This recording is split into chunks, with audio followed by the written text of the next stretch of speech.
The following presentation is part of the Beyond the Blast Doors network.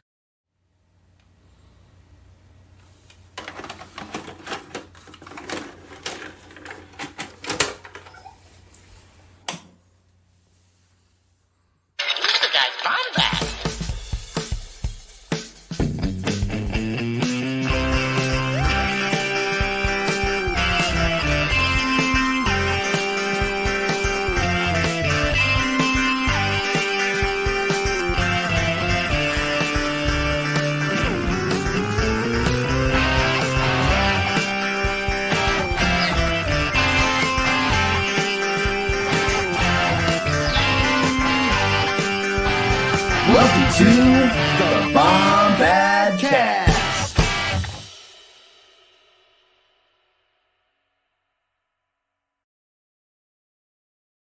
What's going on, Bombad fam? Maybe we're lagging, maybe we're not, but I want to say this. Hope everyone's having a great day today. I have a very special guest. He'll be showing up in just a moment, though. Just a moment. Hold on, please. So, if you've listened before, if you haven't, well, maybe you just don't pay attention. Welcome to the Bombadcast. I'm Scotty Jero, and we're a part of the Beyond the Blast Doors network. I'm going to get it one day. And I am so happy to say that we've got a bunch of other great content creators on our network. We got people like Around the Galaxy. We've got Holo Chronicles, Beyond the Blast Doors Live. We've got Bounty Hunting, which is a show we pretty much go and play this game show dealing with things off eBay and other really great collectible sites like Let Go and everything else. And I'm just so happy to say that we all together are this conglomerate group of content creators that bring different things to the table every week. So with all that being said, if you've liked that, and if you've listened to other podcasts of this network since your first time with Bombadcast, please come on in and sit down. I've got something special for you today. And everything else dealing with Beyond the Blast Doors can be found at beyondtheblastdoors.com. And if you really, really, really like it, you know, you can only like it so much. But if you really like it so much, you can easily support us at our Patreon page, beyondtheblastdoors.com. I guess you can find the information there. But make sure you follow Bombadcast as well on Twitter. It's at Bombadcast. And if you'd like to support us, Patreon, always there. But not only would you support our show, you would support every other show on the network with just $5 a month. We'll grant you access to all kinds of great things. And speaking of something special, speaking of money and finances, not that you even want to talk about listen about that right now, I will say Beyond the Blast Doors has what we're calling the Hyper Toy Drive, okay? And as of right now, we've got so many great things coming in to our destination point in New Jersey. But we have a charity event going on. And like many charity events this year, Toys for Tots has been hit pretty hard by COVID, okay? And the families need that support, right? More than ever, especially with what we got going on. We are proud to be a part of a dozen Star Wars content creators, including, we've got a ton. We got Around the Galaxy, obviously. We got the network people, Holo Chronicles, Beyond the Blast Doors. We've got Idiot's Array. We've got Kessel Run Transmissions. We've got Kanata's Castle. We've got the Sith List. We've got Star Wars Explained. We've got Steel Wars and Tarkin's Top Shelf and Tatooine Sons. All these groups have come together to spread the word on this. And it really is very easy to donate, okay? It is just got to go to, it says right here, beyondtheblastdoors.com/toy drive, all right? It's the Amazon wish list, okay? What you're going to do is you're going to pick whatever you want to donate and send to these kids. I've already got a good couple of things, and I sent a Baby Yoda doll, and apparently all you got to do is pay for it. The shipping and everything gets handled on the other end of Amazon. So you address it to the BTBD Toy Drive, and we'll ship it, and they'll make sure it comes to the spot where it's all picked up at, and it's going to go directly to these kids in New Jersey that have been affected by COVID and everything else dealing with, what we have going on in the world, unfortunately.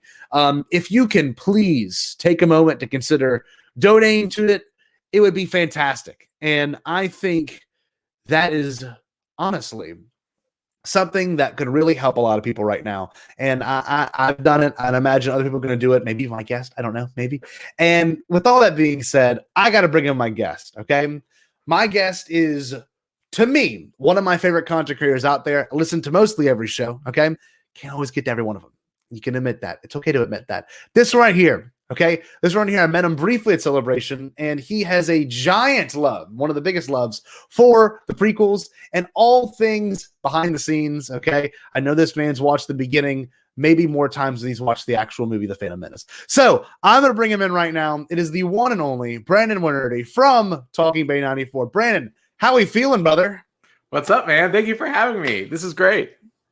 I'm stoked. And, as you can tell in the background, we've got Rick and we've got George, and they're like right next to R2. And I don't know, that photo just gets me giddy, okay? And I had to have you on for this. You doing okay?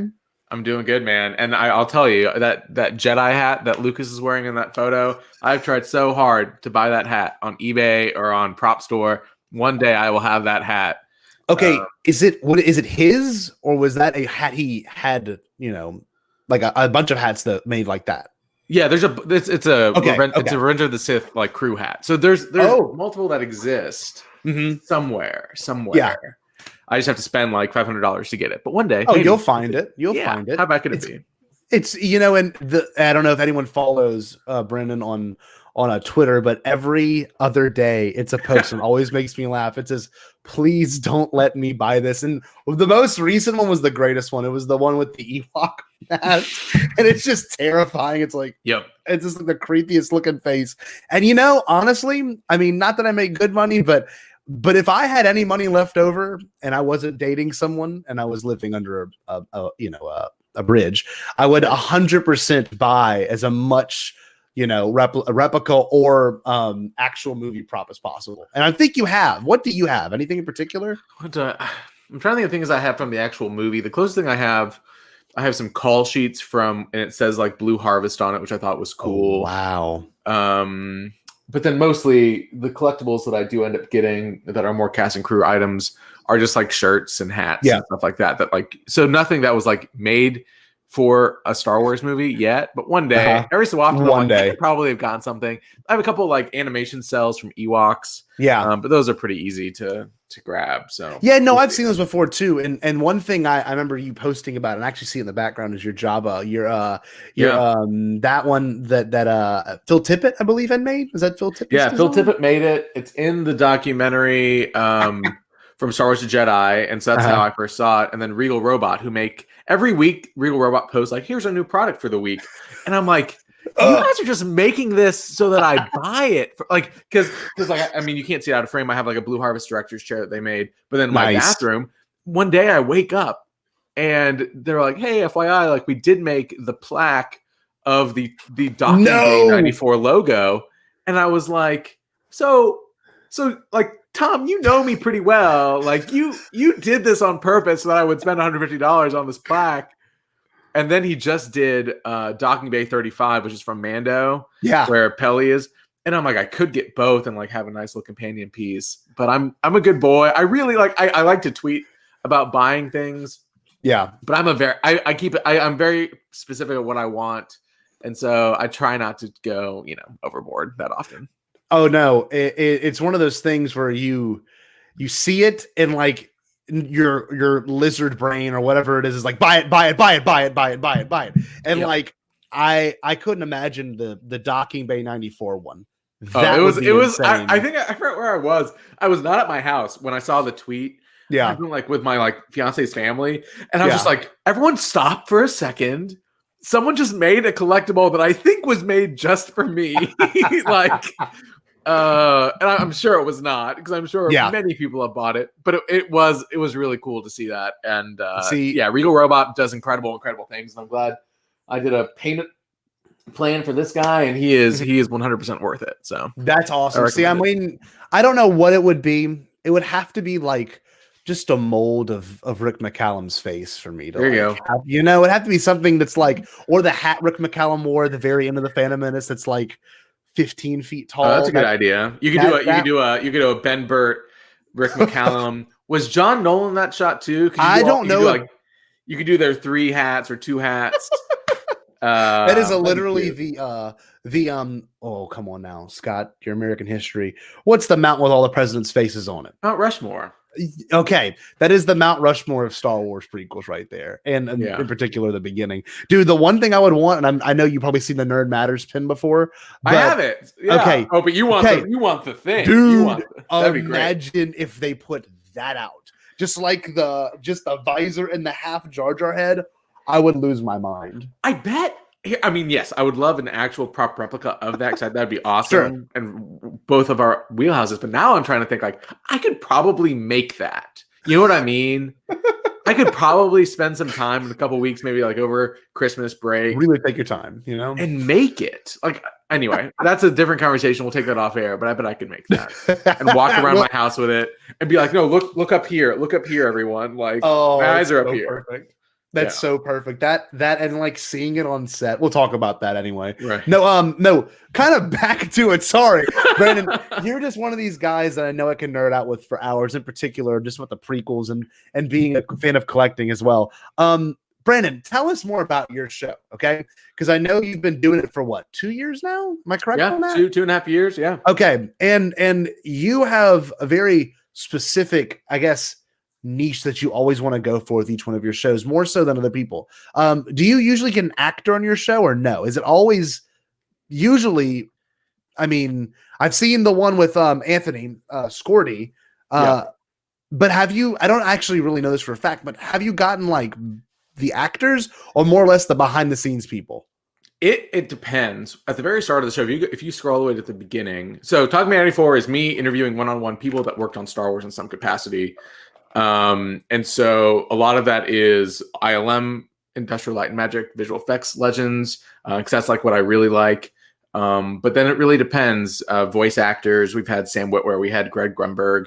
At the very beginning, we had a bunch of, I love the people in the suits and the puppeteers and everything like that. So that's always been a big drive for me. And a lot of the things that I reach out for at least and try to get.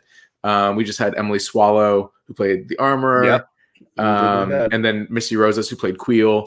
So it just depends. And like when I find my sweet spot, which most of the time is the people behind masks or the people behind the scenes, rather than the actors, it really is kind of what gets me going. I will say I would never say no to like Daisy Ridley. You know what I mean? Like I would never say no to an actual actor. And I've reached out to a ton. It is just not easier is the wrong word, but it has stories that might not be able to be told otherwise, especially actors have certain PR obligations that they can't really like dish or talk.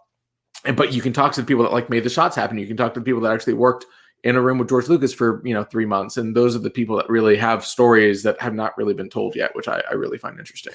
See, I love that because something very similar happened with BTB Live recently. We had John Knowles on, the guy that did Star Wars Bounty. Okay, so one of the things he said that was just incredible, because stories like this get me so excited. He said one time he was on set and someone hit Rick McCallum's car, and he said Rick McCallum lost his mind. And I'm like, that would be what I want to. Those are the stories I love hearing. Right. Like maybe George not finding the right door to open, like he does in the beginning. It's just like. That's the kind of stuff I live for. And there's moments like that on your show where you hear just small stuff. And of course, some of these episodes, are just so detailed in terms of what people do. And you really do pull some great questions and some really good people. So it's a really fantastic show. If you never listened to Talking Bay 94, it's got a really great aesthetic as well. I don't know. I just love the design of everything and the way everything sounds. It's pretty chef's kiss. And thank you. Is there a particular moment? One of my favorite ones you've told before, I believe it was on Pete's show, was about when Dennis Muren was on screen. Can you tell the listeners about that real quick? Yeah, I mean, one of the biggest. I've had a list of people that I've wanted on the show, and we'll talk about a lot of them during this episode. But one of the ones that was very, very, very high up on the list was Dennis Muren, won the most Academy Awards of any living person, and like a big hero of mine. And normally when I do episodes, especially before Zoom, this was before quarantine, so people weren't as used to video calls. I would just call them, especially for the older guys, the ILM, veterans. I would just kind of call them and then record it through my phone and kind of spruce up the audio as necessary. But Dennis Muren, though, was like, here's my Skype. I was like, great. And so I just called him via audio Skype just to, I don't want to presume anything. And I'm just kind of sitting there and I'm very nervous, obviously. And all of a sudden, like his face pops up on the screen. And I was like, hello, like, okay, like we're about to do this. I feel good. Okay. But it was great. It was like 30 minutes of him just like looking me right in the eyes. Oh my God. But it was fun, man. But yeah, it just really depends on the person. But I let them tell their story the best way they feel comfortable. And so I'm glad Dennis Muren felt comfortable just staring me in the eye for 30 minutes. He seems like such a nice guy. And like every interview you see of him, like I just think he's so stoic too, you know, and he's so honest. He's so real. And I'd imagine that was one of those moments where you're like, oh, pinch me. Like what is happening? Yeah. Like I see him right there. Oh, that's so sick. That's awesome. Yeah, that's cool. Great. Well, you know, as you can see the title below us, it says, thank the prequel makers. Okay. And Brandon and I are of the generation that the prequels are kind of our bread and butter, right? We love the OT. The OT is great, but we got to see all these in theaters when they were new, and we were growing up with all these. And Brandon's just a few years older than me, and Brandon might have a different perspective than I do. But like, I had to get you on this show because of this episode, right? And this just fits you. You know the makers. You've talked to a lot of the makers. So I don't know. What made you fall in love with just wanting to learn about the makers of Star Wars and, you know, everything from sound design to set design to script supervisor? Like what made you love that? Yeah. I mean, I really think it's a testament to how George Lucas treated home video and the further marketing of his movies. I mean, you have all the way back to the original trilogy, like we were talking about a second ago, like from Star Wars to Jedi or Classic Creatures. Yep. He was always making these documentaries and always trying to push that. But then, of course, when you were able to watch it on home video for cheap, my first box set was the special editions. Yes. And so the Anatomy of the Dewback is like the first special feature, you know, I've ever seen. Dennis Muren was the first person I saw on that documentary. And then you kind of go through a spiral where that age that we were when these DVDs especially were coming out with the beginning and then with the Star Wars box set for the original trilogy especially. Yep. There was this really focus on the behind the scenes legends that really just like kind of got me going. And honestly, I was, you know, a subscriber to the Star Wars Insider, which is below me right here, all of my old issues. And they would always like interview all these people. And so I knew their names almost better than the actual actors. And it really just kind of prolonged this lifelong obsession with, especially the making of Star Wars, but then expanding that to, you know, I always say Star Wars is the best film school you can have, because then you go to Kurosawa, you go to the old serials, you go to what sci-fi used to be, you go to whatever influenced George Lucas, and then now you have what makes a full tapestry of movies. So and you're so right too. Just like George really knew what he was doing with behind the scenes stuff, whereas you wouldn't have got that anyone else. Like I have it right here. Hold on, I have the making of Star Wars, and I believe it's aired on TV. You can tell me if I'm correct or not, but it's like this. It's the one with 3PO and R2, and they're like talking in this weird, not looking Star Wars set, and they're like, "Oh, this is Darth Vader." Like I've watched that recently, and I think I actually might have it recorded if you want it. But I have it, and it's just I think it was made. Yeah, it made in '77. It's just like it's genius. It's so genius, and I never had the special editions growing up. So the Dewback one's actually a new one for me. Okay. And I watched it recently, and it's really good. And you see Rick McCallum on there, all young and stuff. But the ones I remember vividly was this box set, right? Yep. Love that one too. Very beginning, they have the Leonard Maltin interviews. And I believe that's where I heard the word director for the first time. And like, I love it. As a kid, you know, that's what you automatically associate certain things with. So it's that, I mean, and George is looking studly in that. And you know what I'm talking about. He's got he's sitting like this, and he looks all cool, and he's got the turtleneck on with the gray blazer. Whoo! Yeah, I love it. I was able to, I was at a film festival in Austin for work. Yeah. And so since I was working, I was very professional, and like there were a lot of, I mean, pretty big names that were there. Like Ari Aster was there, Ryan Johnson was there. Oh, wow. Taika Waititi, like they were all there. And I was very professional. I was like, I'm not gonna do this, you know. But Leonard Maltin was there, and I was like, yes! Leonard Maltin, hello. And I like really like I don't fanboy that often. I take pride in like being very professional about how I kind of treat things. But Leonard Maltin, man, I just kind of went all in, just like what you're saying. Like, those interviews at the beginning of those VHSs are incredible, and like the first times I was like, oh, Star Wars is something beyond me thinking this is a cool action figure, you know. Because then later with Empire of Dreams on the original trilogy DVD box set, you get more of that. But that's the first time you're like, oh, this has like historical value. This has like beyond anything. I shouldn't feel guilty about liking this because it means something historically. It's one of those things you watch young just because you want to watch more Star Wars. Like the Revenge of the Sith DVD had some great stuff on it, right? Oh yeah. And I'll never forget. I think that might have been one of the first DVDs I got, like, and put it in my PS2, like for my own. You know, it wasn't like it was my sister's or my mom's or whoever. Mm-hmm. And I remember watching that thing forwards and backwards, maybe for like the whole summer, or like when it came out in November. So I'm pretty sure I watched it maybe the whole Christmas break. But like, seriously, there's something about behind the scenes docs, especially Star Wars ones, and even the ones in the sequel trilogy have been so top tier. And I don't know, the beginning might be honestly one of my favorite documentaries of all time, just because of how real it is. And I mean, if anyone hasn't seen your shirt yet, I mean, let's show that off for a second. Yeah, it is a quote. Yeah. And as anyone knows, I mean, the Bombadcast's logo is obviously Jar Jar Binks.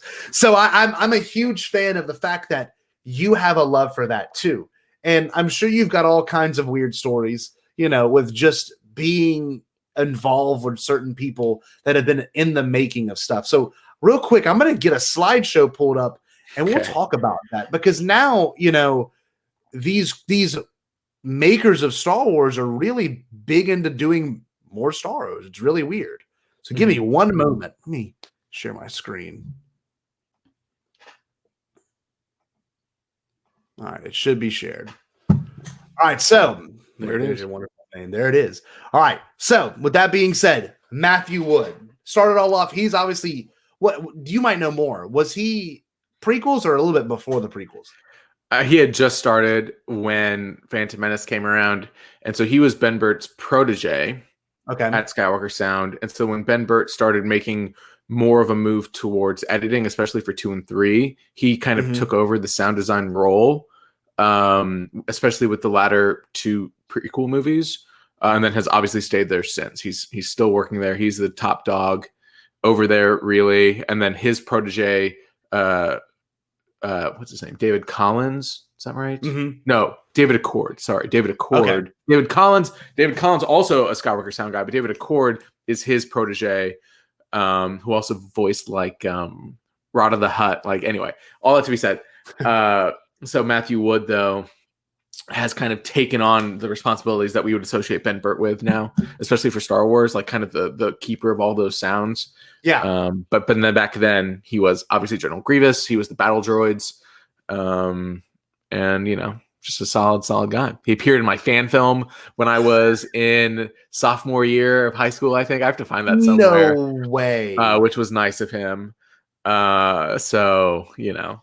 What do you mean appeared in your fan film? You got to elaborate more on that. Well, so I mean, something that we talked about off air, but I was very lucky where conventions were a really big part of my life because I grew up in Dallas, Texas, which is where a lot of not just like Comic-Cons happened, but like Star Wars specific conventions happened because of the fact that Official Pix, who owned the autograph and photograph license for Star Wars during that time, were based. Yeah. And so they would every year, if there was not a celebration, they would have their own mini celebration called Star Wars Fan Days, which would be literally like 40 actors that were all like rando behind the scenes people and like Zam Wessel and, you know, like people that never made another convention appearance.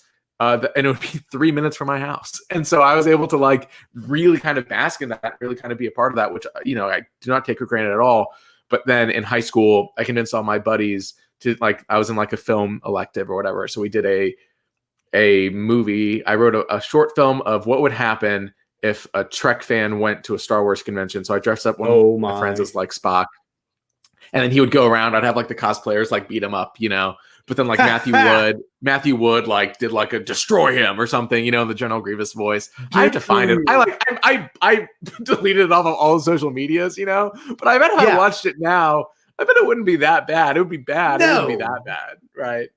And I just love the fact that he would be the one to agree to it, you know. Oh, yeah, no, he was. I was like, this dude's gonna say yes. I know, like, because I could have asked any of the other people in that room, and I was like, no, Matthew Wood got my back. So that's awesome. And you know, this photo of you, I mean, this is real young. How old were you when this photo was taken? Let's think. So this is not Dallas Fan Days. This is Celebration 4. in Los Angeles. So that's the 30th anniversary of Star Wars. And I convinced my mom to go to Los Angeles. Like, my uncle lived in Los Angeles at the time. So I was like, oh, we could like family trip, but also I could go to Star Wars Celebration. And so I was 14 probably in that photo. Yeah. And so I was like, I was like right on the cusp of being cute and being not cute. And so I was able to like, go and like, I'm not going to share all of them with you, but you can imagine this photo, but like me and General Veers, me and Biggs Darklighter, me and Tarful, right? Like, I was able to go around and like be kind of cutesy and like take all those photos, which now would be $60 each or something. Oh, yeah. But it was a great experience, and like still like one of the best things that I've ever done, because I was able to kind of really, for the first time, see even a larger Star Wars fandom that I really hadn't seen otherwise. But then my next celebration was last year at Chicago. That's wild. So, yeah, that's wild. See, the best thing about that is the fact that you could get away with doing that, and so what year was Celebration 4? I'm not really aware of the years. 2007. Okay. In Anaheim. Okay. Or maybe it was Los Angeles proper. But yeah, it was celebrating the 30th of Star Wars. So the headline guests were Carrie and Irvin. Oh, wow. Irvin Kershner. Oh, wow. Yeah, so that was really cool. But yeah, really, I mean, again, like very paramount to like my appreciation of Star Wars. And like, I saw Lauren Peterson there for the first time giving a talk at like a random table. He signed my badge. Like, it was like a bunch of stuff that like now has come really weirdly full circle for me. I have the program still from Celebration 4, and like just going through that guest list, I'm like, oh, I've interviewed 70% of the people that were there, which I think I'm like, wow, like that's like, if you had told someone, 14-year-old Brandon that, he would have been like, okay, that's just incredible, man. So that's cool. That's really cool. And you know what? We talked about this off air too. The fact that you were a big fan of this stuff through and through, like your love didn't die past 2005, whereas mine did, and it came back in 2014. The first teaser. But you seem to have really stuck through it. What was that like? Because that's kind of a surreal thing. It was dark, man. I mean, obviously, I loved it, and I have so much fond memories of just still like being a part of the community, even as it shrunk. Right? Like, you have Revenge of the Sith come out. And that's really the height of everything, right? The height of the StarWars.com fan forums, the height of hyperspace, the height of feeling like you were part of a big community. And then once that movie happens, there are, of course, the rumors of the TV show. But then there's really nothing. Like, from 2005 to 2014, you have Clone Wars come out, which was great. But then you have, some video games here and there. You have rumors of the TV show. And then you have things like Robot Chicken and Family Guy. You have the spoofs coming. You have the M&M toys. You have all these things that weren't like really new Star Wars. But you still have to like kind of carve a community from it. And so that was when I was in college at that point.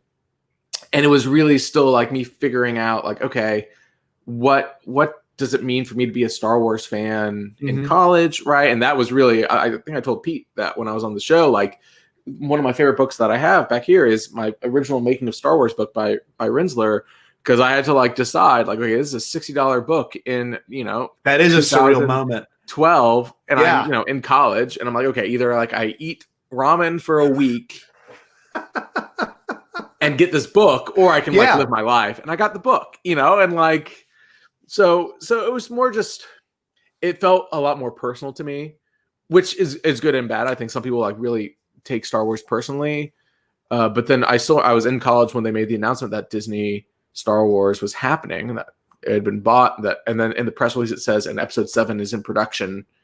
And I remember driving from class, and I see the tweet notification, right, saying that happened, and then I get like 10 texts from my friends saying, have you seen this? Oh, like, wow. And then I'm at a stoplight and I see all that, and then I don't remember how I got home, and I just the next thing I remember is I'm just in bed, like laying, like I'm just like I'm like, okay, like here we go. And then what's incredible in terms of timing, we talked about, like I was able to watch the original trilogy in the theaters with the special editions and remember it, and like see all the toys and see all that, and then be very hyper aware for Phantom Menace, be primed for it, and then be extra primed to then Force Awakens came out the day I graduated grad school, and I started like that day. And so then from then on, like I was really able to like be like, okay, I'm back in the real world, quote unquote. and I have, money, and I have time, and I have a 9 to 5, and then I have free time, let me reinvest again into Star Wars and like really care even more than I already did. And so timing wise for being a Star Wars fan, I'm very, very lucky. So anyone else born in 1992, I hope they're on the same kind of path, because it's been really, really incredible. Well, see, you bring up a bunch of good points too, and like something I want to bring in. I mean, I don't know how close you are out if you watch Star Wars Explained or anything, but that was the jumping off point. I had been watching The Force Awakens, and all of a sudden 2016 came around, and he started Star Wars Minute and stuff, and I was like, wow, like this is a weird moment in like fandom where everything was starting to come up, kind of fall back into place, and I fell in love with it. I started watching Clone Wars before The Force Awakens came out, so everything I missed out on, and I'm sure, were you watching those when they were coming out new on Cartoon Network back in the day?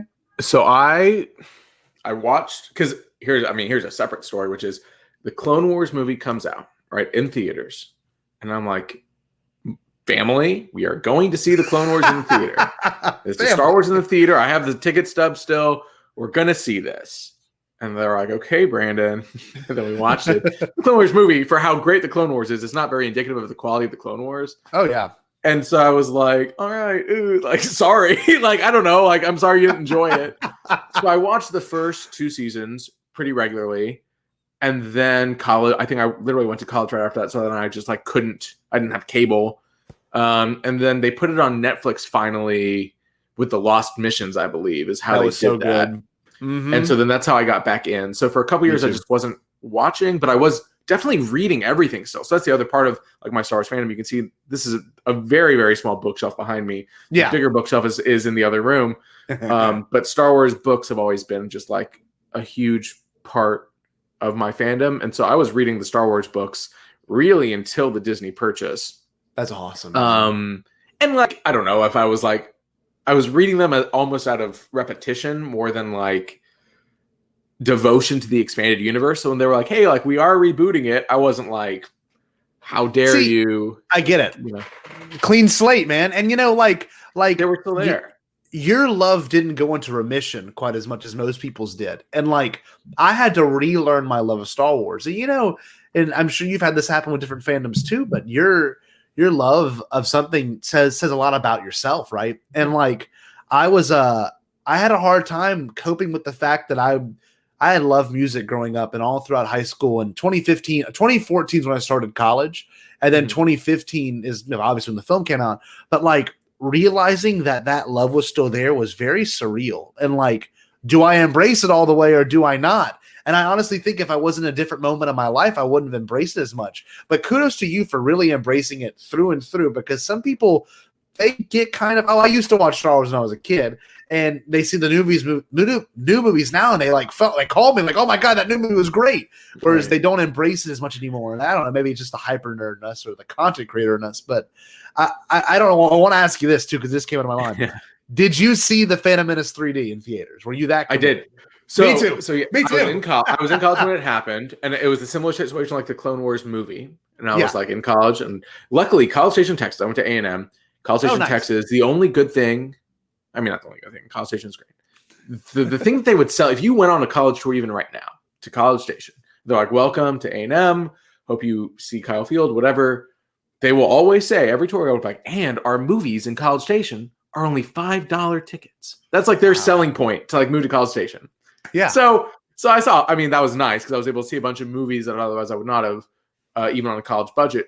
But it was not as hard of a sell for me to convince like 6 of my friends on a Thursday night to go see The Phantom Menace 3D. Yeah.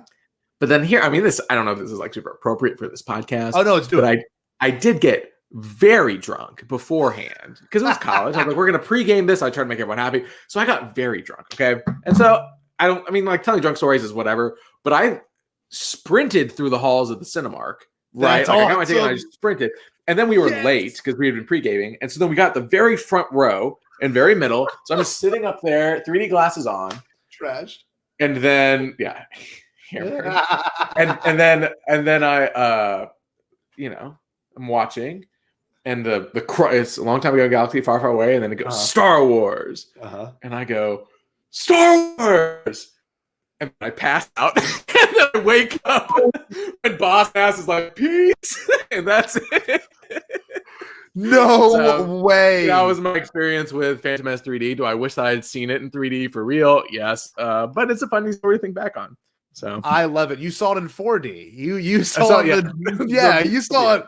Whole different dimension of dog. That is so awesome because my story, I saw it with my grandpa and my dad. It's not even that crazy, but the fact that you had that's so specific. And the only movie I've seen where I'm pretty trashed was I went and saw Jurassic Park over the summer where like theaters had just opened up. No one was going back to them. And me and my friends like, we're going to get destroyed before we go see Jurassic Park. And I'm like, yes, the whole time. It's just so sick. Oh, man. That movie, I mean, it's derailing. That movie is the best movie to see on the big screen, period. And because I was, again, in college, they re-released Jurassic Park 3D during that time. Wow. And I was in charge of like a freshman orientation camp. So I took these kids that had never seen Jurassic Park to Jurassic Park. And I was like, we're gonna watch this. And they were all jumping and screaming. Yeah. And I was like, this is like, it still works. It's still like one of the best movies of all time. It really is. So really, it really is. And I don't know, you talk about the Phantom Menace, and one person must be mentioned when you bring up the Phantom Menace. Let me get this pulled up right here. Oh my God. The legendary. Oh my God. And funny enough, I got a photo with you and him on there. My buddy Eric, John, and Wes, I put their photo on there because they were so proud of that moment. They all signed the badge, they got their badges signed by him and stuff. But what was it like meeting Doug? Because Doug is like the one you watch at the beginning, and he's such a genius. You're like, I love this guy. What was that like, dude? So it was, I lugged a bunch of books to Celebration to get signed, and mostly Delray, right? Because I know that they do a great job of like, hey, here's Isla Dawson, or here's Chrissy Golden, and you can bring your books and they will sign it, which I really enjoy. So I brought a bunch of books, but I also, in my backpack for 4 days at Celebration, had my hardcover copy of Art of Episode 1. In case I ran into him, like literally just in case I ran into Doug Chang. And so then this was after the panel that he did in the corner of the McCormick Center. And it was a packed house, really. I mean, but just like, again, maybe it's like day 3 of that convention, so you're kind of tired, and you're just there, and he's just like drawing live for everyone, explaining his process. Incredible. And then they were like, okay, they made an announcement maybe before, right? They were like, hey, and then he will be signing and meeting people after the panel. And so I was with my producer. I was like, hey, what if we just like left literally 5 minutes before the panel ended? So we were just like the first person in line, so we wouldn't have to wait. And so we did it. And so here, this is not good podcasting. I've never stood up during a podcast, but can I go grab something from the other room? Yes, no, I'm completely fine with that. I'll fill in. So Doug, Ramp, do something. I got you. Doug for me, okay? Doug was one of those ones, and he taught me something that I never knew I needed to hear. If you don't know what it is in 5 seconds, okay, that was his rule, then it's not good design. And I've literally, when it comes to like anything, not even anything I design, but anything I really enjoy, like if I see a toy out there and it's not even Star Wars related, if I see something, if I can't figure out in 5 seconds what it is, then it's not good. Okay, this could be for anything. This could be real life vehicles. But Brandon's back. Let's see what Brandon's got for us. I'm very excited to see this. So here's why I left 5 minutes early. Not only because Doug Chang is Doug Chang and the best and a genius and on the level of Ralph McQuarrie of what he has contributed to not only the prequels but now the sequels. But so we're talking a lot about conventions. We're talking a lot about meeting whatever. So part of this obsession that I had growing up and even now also obviously revolves around autographs, right? And kind of like getting something tangible from someone that I admired, especially when I was 10 years old, was a really big deal.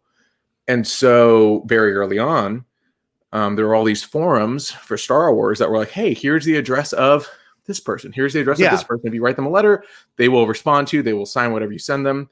And so that was like a really big part of my childhood. And even like me and my little brothers would do it even after that. I would help them like with NBA players and with whatever. But with me and Star Wars, I sent stuff to Ben Burt. I sent, and they would always respond back a really nice thing. And so then I was able to thank Doug Chang for responding to my fan mail when I was 11 years old. So this is what came in the widescreen. Yes, VHS. I have mine right here. I literally this is a perfect thing to put into a manila folder, right? You can't send a book, but you can send this. No, it's perfect. Right. So then here's what he did. Not only did he respond, was like, good job, No Brandon, way. or whatever.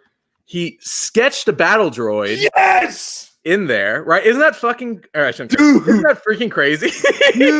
dude, look at that. That's amazing. And it took him 2 seconds, which is the best part. But I mean, like, imagine like being 11-year-old Brandon being like, Imagine being 28-year-old Brandon. Right, Like, yeah. what? That's so still, I was able to thank him for that and tell him, which he was very kind about it. But Sure. But it was really cool to meet him and get that really nice picture too. Oh, dude, he's a legend. And like Yeah. that panel stuck with me, and it will stick with me for the rest of my life, just from what he said and like how George did things back then. I think it's such a great photo, and you've got your Luminous Being shirt on. It's just like, I love that. That embodies Celebration, because it's just a quick thing. It's done. You talk to him for a second, it's over. And that's what I love about Celebration. And that's what I love about this whole moment right here is just fantastic. Your next one up. Okay, this one's great right here. I love this because you included a GIF. All right. Yeah. Can't beat that. Brandon, Gavin, how you pronounce his last name? You're better at this than I am. I think it's Bouquet, because that's what Bouquet. I said on the show. Yeah.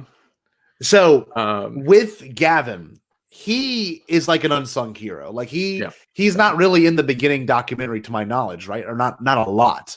Whereas other people really are. Yeah. Yeah. So tell me about that. So he is one of the people that I associate with Star Wars because of the making of book and the art book. And then also the Insider really does a great job of interviewing him maybe twice. And then Rick McCallum used to do a each issue, a prequel update. And oftentimes it would be referring to what Gavin was doing, because they would travel the world together, location scouting for all these different, Naboo or whatever it was. So that's how I knew his name. But even again, you go back and you read the Making of Phantom Menace, because how I kind of just try to figure out like, who do I want to talk to? You literally open the Making of Phantom Menace and it's like Gavin. So and so I reached out, and he had just finished working on the new Dark Crystal TV show. Which is incredible. And he's done so many things like that. Like he's really turned himself into creating fantastical worlds. He did like Miss Peregrine. He did Warcraft. He's done all these things that even if the movie wasn't as successful, you can't be like, oh, the art direction was terrible. So he's really like still very, very, very accomplished. But when I talked to him, he had not done a Star Wars interview in probably a decade. And so it was really cool to talk to him. And then he had just finished rewatching them for the first time in a decade, because his kids are now 10 years old. And he was like, let's watch them. And they loved it. And so he really enjoyed talking about it. And actually I'm talking to him again soon enough. So nice. Yeah. So we'll see what happens there. Good little plug there. That's right, great, yeah. dude. And one thing I will say too is I just got that book in here, the Star Wars, the Making of Episode 1, The Phantom Menace. Yeah. This book is beautiful. I have not had a chance to flip through all of it yet, and I'm gonna probably read it. I'm a teacher. I don't know if you know that, but I usually have my Thanksgivings off, so I really have big intentions of actually going through this book and kind of just learning more about it, because it's a pretty impressive book from just from looking at it. And I don't know. And there's part of me that, again, with the making of the prequel trilogy books that we've gotten, there's part of me that's like, yes, those were great because I grew up with them, and there's really great information in there.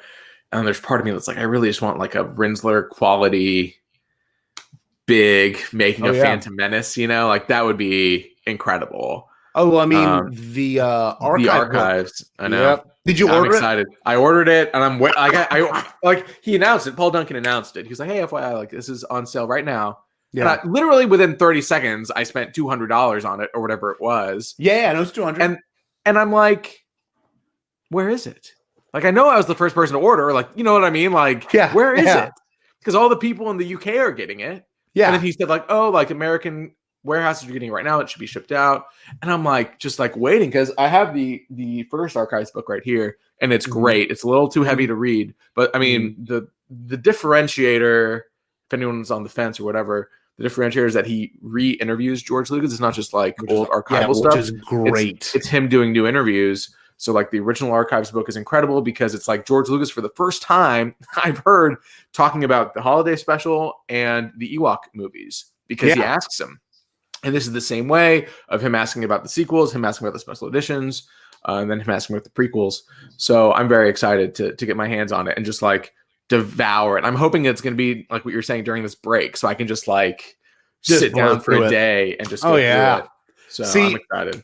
I love that because that was one of those books that I was like, I told my girlfriend, like, look, if you want to get me the best Christmas gift this year, it would 100% be that. And then of course she's like, it's too much. And I'm like, all right, well, I asked my mom to do it too. And she's like, I am not splitting the gift thing. I'm not doing that. That's just like, no, you can't do that. I want to take the glory for it. But yeah, man, that is so fantastic. I let me know how it is the second you go. Oh yeah, I can't wait. I'm sure it's gonna be great. And I've heard only good things. So the only expensive book I have in my collection is the Ralph McQuarrie one. The big the 2 volumes. Incredible. Yeah. It's oh man. And that one is my girlfriend, my fiance got that for me for Christmas last year. Because this is my tip to you, Scotty. Here we go. Which is I have a list on Amazon that is just everything. And it's called So You Want to Buy Brandon a Gift. And yes. I sent it to my in-laws and they were like, really? Brandon just wants books? And I'm like, oh my God, just like, yes, it's fine. Like that's it. I promise you, like I will be so happy. But what it does, you can set up notifications that tell you when the things in your list have gone on sale, right? Or that are like severely discounted, even if it's for just like 20 minutes or something, right? Oh, so there was a period with that Ralph McQuarrie book where it was like $85 or something. And I was like, so I just sent it to Maggie. I was like, Maggie, like, just do it right now. Like, here you go. This is your chance. So that's my recommendation if you're ever like looking for something. And then of course eBay is great if you can kind of see what's going on.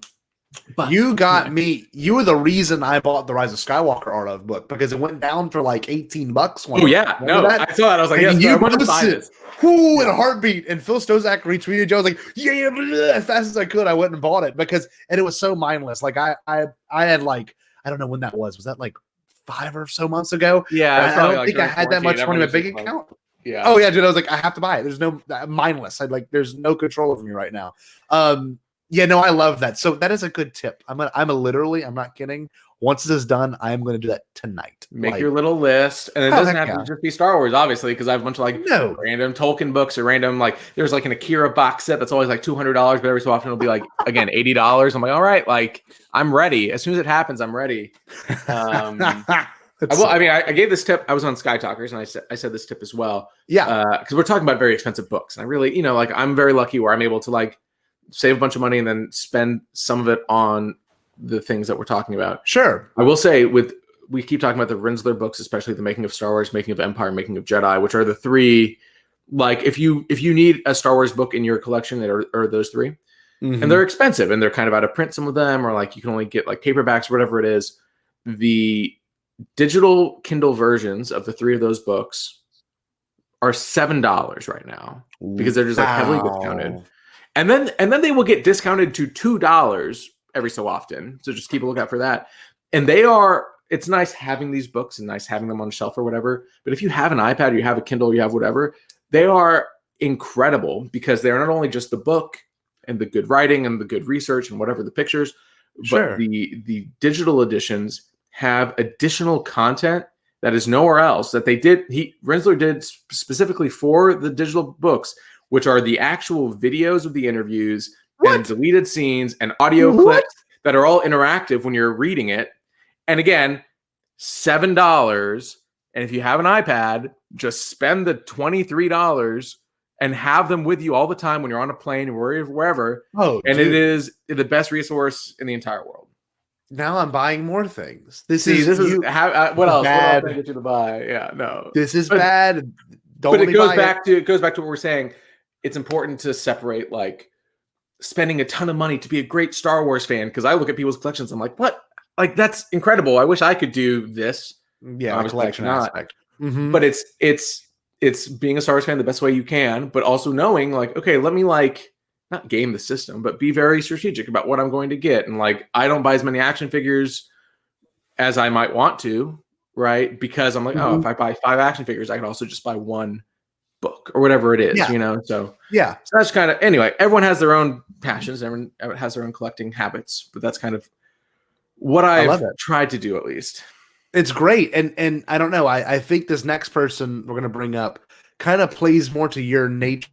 The reason I say that is because, simply because the fact that he and you know the story. He went through the phone book when him and his dad were at a convention, or his dad was at some sort of convention. I forget what it was, and he went to ILM just because he could. Yeah. And that person right here, I'm gonna get it pulled up, is the one and only John Knoll, who we both had the opportunity to meet. I love it. Your situation maybe a little bit more different than mine, but if you don't mind me telling my story, my story is super brief. We were going into Doug Chang, me, my friend Eric and his crew. Jerry was with me, and my girlfriend Katie was with me. Maybe Jerry wasn't with me. All I remember vividly was Eric looks and goes, "Oh, dude," taps his friend John and goes, "That's John Knoll." And I kid you not. And now I'm really bad about this because I've met a good bit of celebrities this way.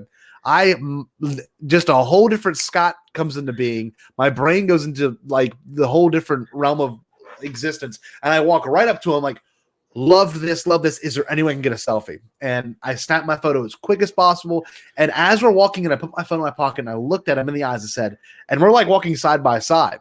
And I said, "That one scene in Rogue One, Star Destroyer, the other one in half." I said, "That is the most incredible thing I've seen in my entire life." And he goes, "Thank you. We put a lot of effort into doing that one." And I remember walking away being like, "What? Why did I do that?" And it was a great interaction. Now for you, okay?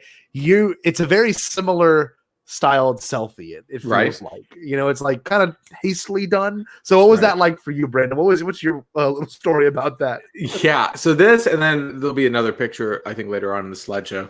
I'm so grateful and blessed I was able to do that and was in the situation where it all like kind of made sense for me financially and with work and whatever.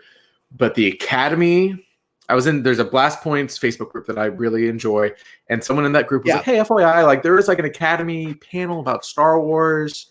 Tickets are only $10. But like it has a crazy guest list if anyone's interested." And he sent us like the private link and I bought it without thinking. Of course. And then I like bought it and I was kind of like at work and I looked at it and I was like, "Oh, this is like a Thursday in Los Angeles in a month. And I live in Texas. Why did I do this?"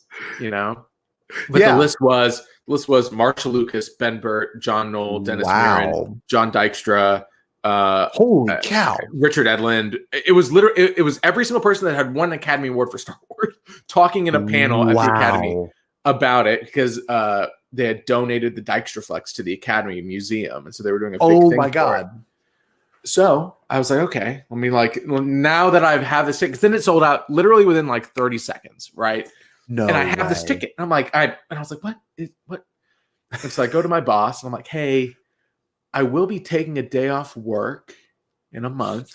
It will be a Thursday, but I will be back Friday and I will be there Wednesday." He's like, "Okay." And so then I use my credit card points. Yeah. And I wake up at 4 a.m., fly to Los Angeles.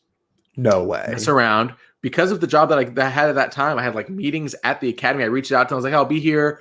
And so we had meetings about whatever. So that was really cool. And then I just worked at the Academy the rest of the day. Oh my. And then there was this panel. And this panel was incredible. It's the first time Marshall Lucas had talked in person about Star Wars in 30 years. Yeah. And she was being interviewed by Ben Burt, which we'll see in a second. Is there any footage of that you can There's send footage. Actually might have gotten archived. Luckily for you, though. Oh. I did record the audio. Oh, I every so often, my show is very one-on-one interview. Sure.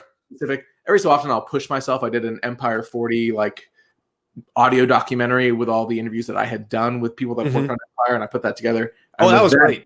If you go back a little bit further, it's called Galactic Innovations. And so I did kind of like a travel log of like, okay, here's like me getting on a plane, and here's me like in the airport, and here's me like getting there, and here, whatever. And then that has the audio of the event. Oh, yes. So you can listen to that. But it was truly incredible. And like, I was like crying the entire time. I was like third row, and like, it was just like the craziest thing. But then afterwards, everyone kind of leaves, and I just kind of go up to the stage and just take a bunch of pictures with. And so I sent you the Ben Burt, and I sent you the John Knoll. Mickey Herman was there, who was a previous guest of mine, who used to be George Lucas's secretary, and then she became the producers of Ewoks and Droids and the holiday special. And so we met briefly, and I was able to thank her for coming on the show. And then Gareth Edwards was there, so I got a nice picture with Gareth Edwards and got to talk to him for a while. because no one was like talking to Gareth Edwards apparently. And so yeah, it was a really crazy night that I'm just like still in shock that I like was as like confident that I did that, like that's a very what's the word, impulsive move for me. Yes, and I was like, look, let's do it, and it all worked out. So anyway, so with John Knoll, very similar to you, I was just like, what am I gonna say to John Knoll? Yeah. While we're taking the selfie, and I was like, oh, like I grew a goatee because I saw you grow a goatee in the beginning. Okay, bye. And he was like, okay. So that was cool. That was good. And then yes, I have a feeling that's why I have not gotten a return email about him coming on the show. But we'll see one day. We'll see what happens. I love that. That reminds me of, and I'm sure you've heard it on Blast Points. I think it's Gabe's story. Maybe where he was working at Barnes and Nobles. Yeah. It's incredible. And he's like looking down the aisle, and it's John Knoll flipping through like a cooking book.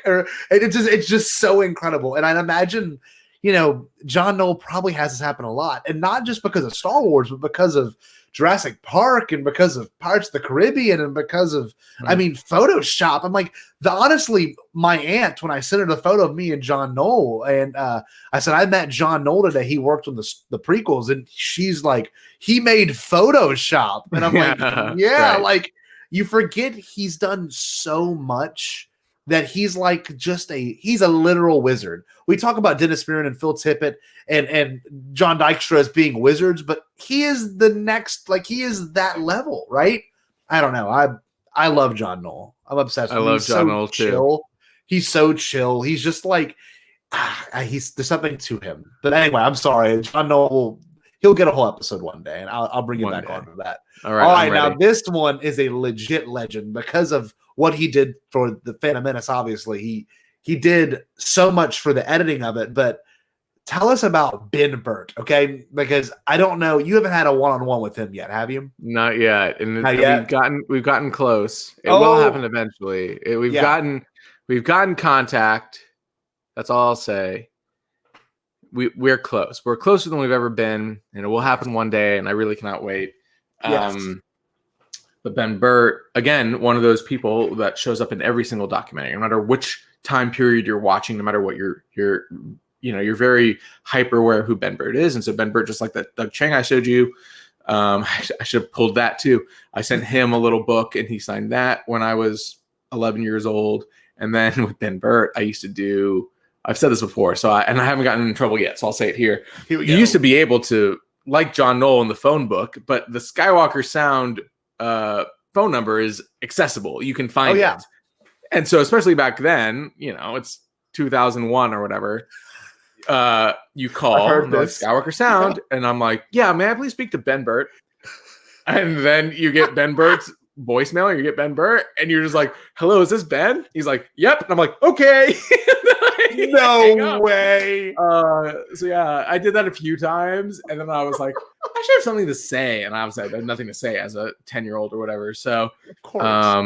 Yeah, love Ben Burtt, and then this was incredible, obviously, to get to meet him, however briefly. He's got such an iconic voice, though. I couldn't imagine hearing that over the phone. And when you get the chance to talk to him, you have to bring that up. You know that, right? Like that has to happen. Yeah, both him and Doug Chang, I'm like, FYI, like I did do this when I was 10, and you're partially responsible for the reason that I'm still like doing this. So, they'll know. They'll be aware. I just love how special it is because, people don't realize how incredible he is in terms of the sound design of Star Wars, but then you get to the prequels and a lot of it looks the way it does because of his, his genius in editing. And he, like he says in the documentary, George's favorite part is the editing room because that's when he actually directs the movie. Right. And that line's always stuck with me because people forget post-production is as important as production and pre-production. It so much hangs in post-production. I don't know. I forget that Ben Burtt, even edits the movies only because he just has such a huge role over everything. He's like an umbrella of just nothing but Star Wars creating. I don't know. I'm looking forward to that interview whenever you can pull that one off. That's one day. The thing I'll say about Ben Burtt and editing, because especially with 2 and 3 was like the really big push for Ben Burtt to be the editor of Star Oh, Wars, yeah. and Lucas really loved how he was able to pull things from different takes, especially when they started moving towards digital filming. But what's interesting to me in 2021, I keep saying it because I'm just like, they just opened pre-orders on Amazon. J.W. Rensler wrote a book about Howard Kazanjian, who was the producer for Return of the Jedi, as well as the Indiana Jones movies. But in order to do that, Howard Kazanjian was like, hey, I would love if you could talk to one of my old contributors, one of the old people I used to work with, because I think she would have a lot to say. Maybe she could do the intro to the book, and maybe she could add some flavor throughout. And he was like, okay, who is it? And he was like, it's Marshall Lucas. Oh, wow. And he was like, okay, because even J.W. Rensler, who has written all these books and who has done so much to preserve the history of Star Wars, had never talked to her, obviously, because of everything. And so he was like, yep. So he like sat down for 3 hours with Marshall Lucas. And apparently Marshall Lucas in this book coming out next year talks about not only working with Howard and working on the original trilogy, but also her experiences with the prequels and with the sequels, because she's seen them. And I'm like, like it was like I was like, oh yeah, Howard Kazanjian, that's gonna be good. And then he said that, and I was like, how do I read this right now? Like, how do I at least read that? Exactly. Because of course Marsha editing Star Wars and then helping to edit Empire and Jedi, especially Jedi. It'd be very interesting with her watching, especially the prequel movies with Ben, who she's very good friends with and very close with, and that's who moderated her interview at that panel I was at.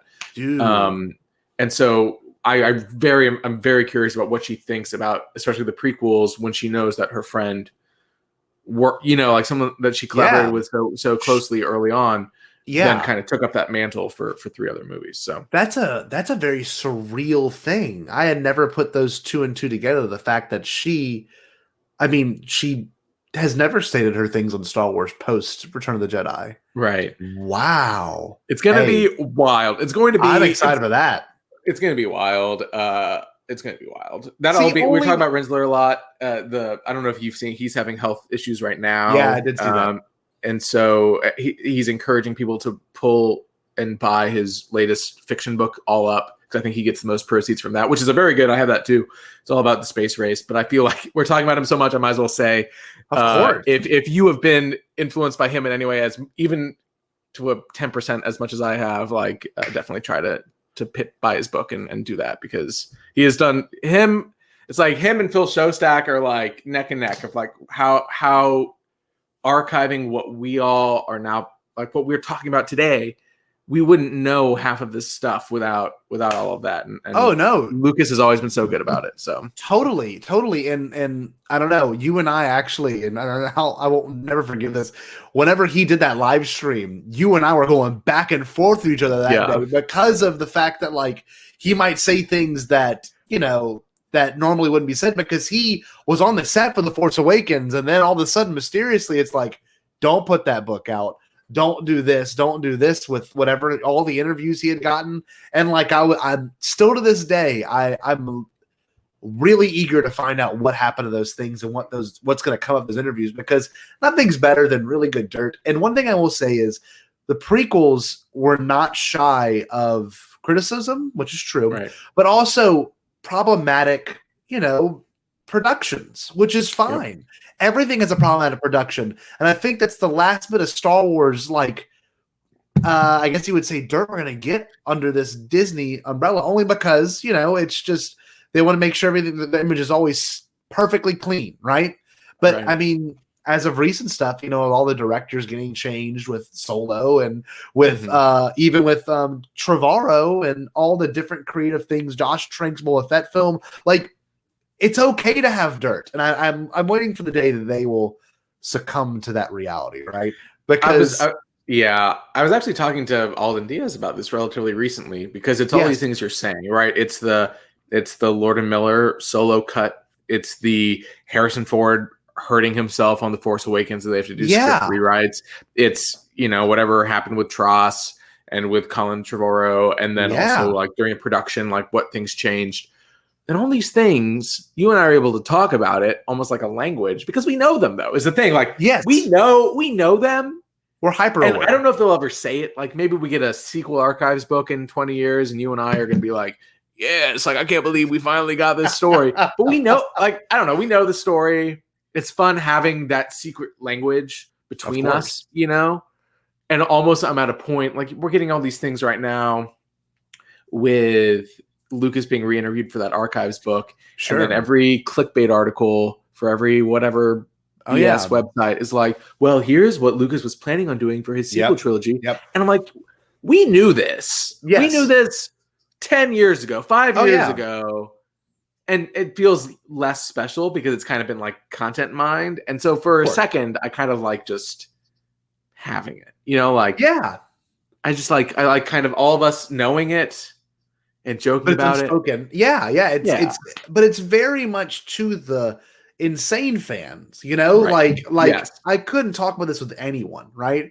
There's maybe 3 people I know that would know exactly what I'm talking about. You're one of them. And it's funny because if you read and take in everything, right, you see the dots and you connect the dots. It's very conspiracy theorist, but it's all there. And maybe one day we'll get a chance to explore like the prequel aspect of it again, you know, with like, the pod race and stuff. Oh, there was problems with, you know, Christopher Lee can only be on set for 1 hour of one day, you know, like that stuff's great. That's good deets.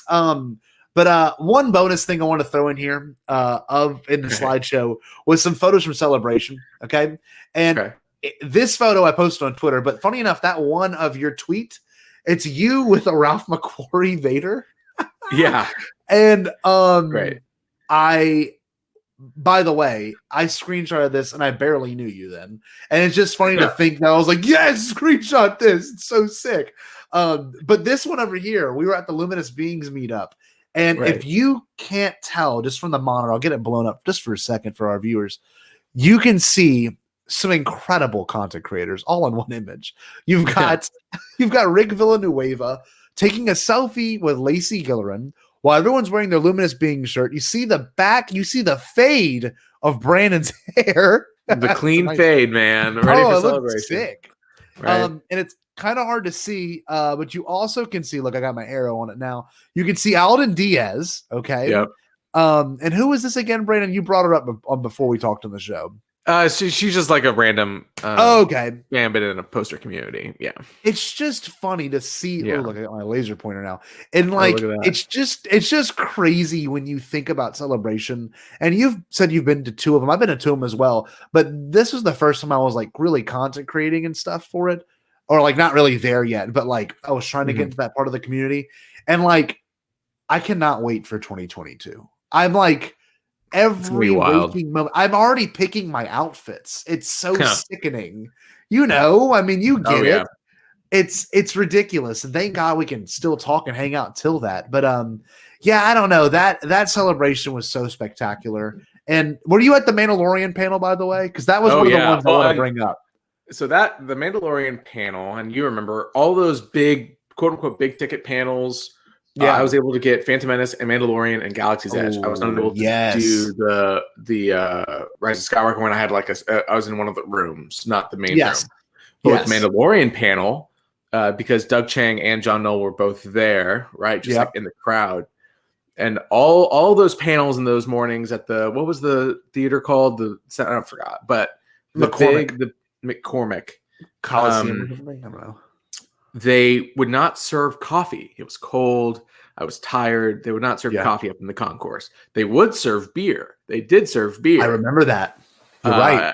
And so I would just go up and get 2 and bring them down for me and my producer. And I would do it like 3 times before the panel would start. And so on the 3rd trip up for the Mandalorian panel, I'm walking with my beers. John Knoll passes me in the hallway. And I'm like, John Knoll! Like, he's no like, way. Hello. And then I just keep walking. I was like, that was enough for me. That was the best case scenario for you know, where I was at that time. Sure. But that was my other. So I was primed for then the further follow up that we already discussed. But that was totally interesting time in my life for sure. That one panel though is what kind of how I want to tie all this together, right? You know, we had been talking about all the prequel creators and stuff, and you know, I mean, I have a bunch of them listed right here, and there's some we can kind of talk about just for a second. You know, I think the most important one to me, and you know how obsessed I am, and he's right above my head right now. I actually just bought a signed photo of him.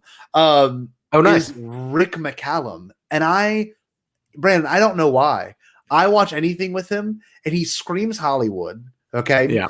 And he's just like, he's got a shark look, but he himself is not a shark, right? You know what I mean? Mm-hmm. Like not a shark. I don't mean like a chomp shark. I mean like a Hollywood shark. You know what I mean? He's got like he's got a very like big, he's like, you know, George, like he doesn't seem real. Like Rick McCallum is this whole different dimension of human being that I'm still not fully aware of yet. And like, he is the so different than George. George is like, oh, well, we're going to do this picture. And you've got Rick who's like, we're going to fucking do this and fucking do that. And you're going to fucking like, I love that. You don't see that anymore in Hollywood. I'm like gay. I'm like just in love. I'll show it to you. Hold on. I got to take it down. I'm just in love with this. He did like one Star Wars weekend. And you probably saw this on eBay too. Oh, nice. Like, he's just a legend. He's just a legend. That's awesome. Yeah. Do you like him too? Yeah, I love him. I actually just bought my own Rick McCallum autograph because he was a guest. Again, like he's very rarely like an autograph guest anyway. Yeah. The only other time besides Star Wars Weekends, he was at Celebration Japan. And I got a signed Rick McCallum Celebration Japan print that I bought over quarantine. That was like when I was like, why did I do this? But I feel good. He doesn't do it often. And apparently, you know, another one is Natalie Portman. She like she's only signed like 4 or 5 Star Wars items, which is she's only but then I tweeted it. I think you were the one that taught me that subconsciously. Let me see. You got her kids book or something. Yeah. So then one of my listeners DM'd me. He was like, hey, do you have a Natalie Portman autograph? I was like, no, I don't. And he was like, call this New York bookstore right now. It was like 9:00 at night. And he was like, they are selling her book for $20. And she went in and signed them all. What? And so yeah, there we go. Natalie Portman signed book. And look how good like that spacing is. So I'm going to probably cut it as like a 3x5 index and then frame it with a photo. Yeah. So that's the plan. That's genius. Yes. So anyway, there's Natalie Portman. Well, no, it really plays into it because, like you said, Rick doesn't do it often, you know. And I've tried my best to reach out, and I'm sure you have as well. We've all found the email. We've all found the website and the email. It's he's not unobtainable, I don't think. But like the only video I've seen, okay, and it's a recent video, and I love it. Okay, and I'm sure you saw it too. It's like they're in Prague, him and this young guy. I don't know where they're from, but he drives in a car to go meet him. And Rick, he's hitting a vape like half the time. And so in my brain, I'm like, dude, I can just picture Rick McCallum drinking his coffee all aggressive and smoking cigarettes like a beast. And like something about like, I want to cosplay as Rick McCallum. Like I want to gain like 100 more pounds. Just be like, and just be ready for Rick. Just be like a beast of a man. I don't know. I just can't stop looking at him. I don't know what it is. Why, Brandon? Have you figured it out yet? I think it was more. It's funny. Like you were saying earlier, the juxtaposition of Rick and George that we see so often through the prequels, because for all of his abrasiveness, right? And like you can hear stories of like they're like, oh yeah, I saw Rick McCallum, you know, and he yelled at everyone and like he was mean, you know, and everyone would be scared to go to his office, blah blah blah. But then on the flip side of that, you have the Rick McCallum that was hyper aware of the fans. Again, we go back to the insiders, and every single insider, there's a prequel up to at the very beginning from Rick McCallum saying, here's what we're doing, here's what we're shooting, here's what's going on. Yeah. And he was very cognizant of making sure the fans knew what was going on, which I appreciate more than anything. Mm-hmm. And then, because then I've known my fair share of Hollywood producers, and they are all the same. And so part of me adheres that to him because I'm like, oh, he had to do that kind of persona in order to make it work, while also working with George Lucas, who's the most like anti-Hollywood person there is.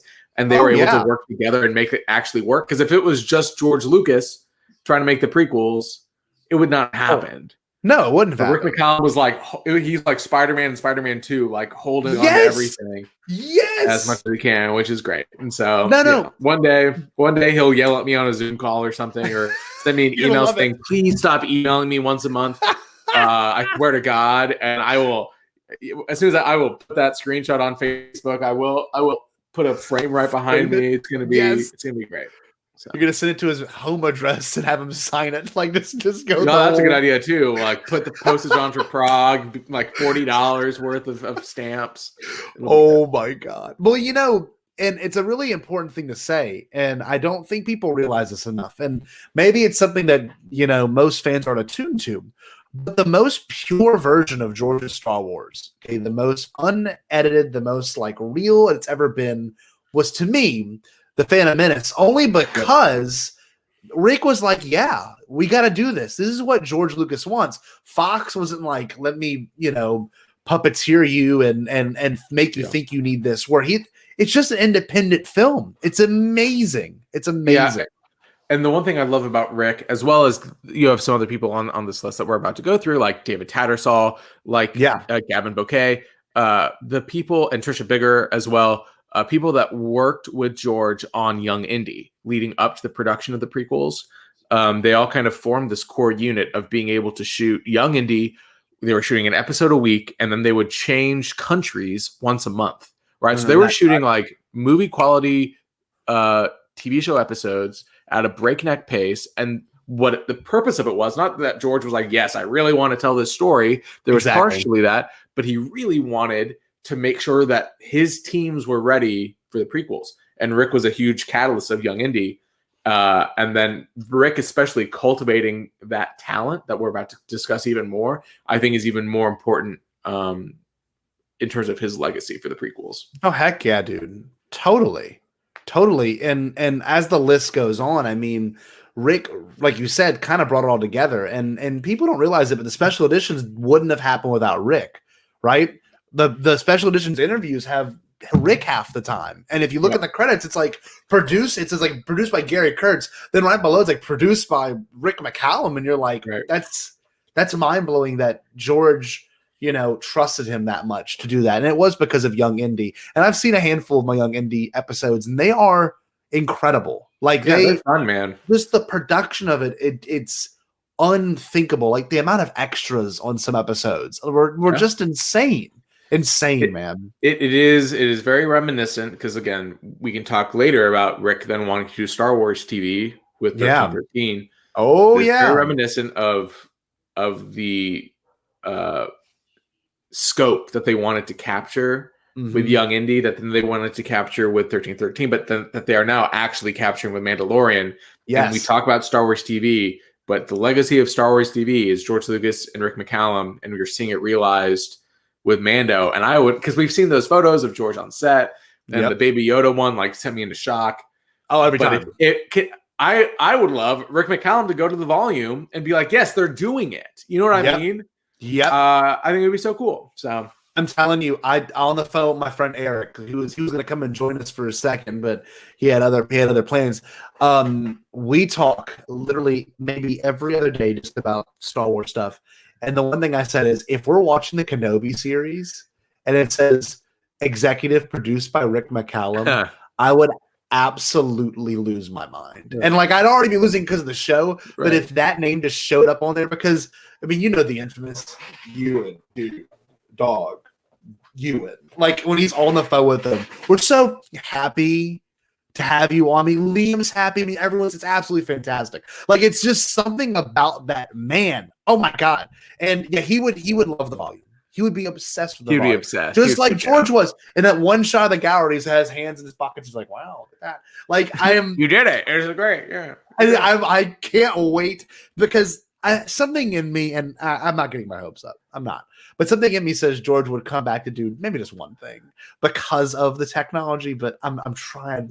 Someone made a joke on Twitter. They were like, "What director do you want for season finale, Mando season 2?"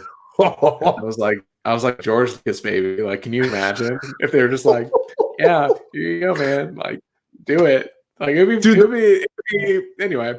That's like I don't know. Like I love everything, and I'm not gonna be like, oh, I can't believe they didn't put the Anakin ghost in Tross and ruin Tross or whatever. But if that ever happened in any way, or even just like story by George Lucas or whatever it was, he had an idea for an episode. Even like when they were like, oh, what's his name? Woves Fox or something. Yes. The name. Yep. I'm like, this is great. Good job, people. It's amazing. Love it. Keep it going. Keep like doing when things. George did the hanger thing in Solo. In Solo, great.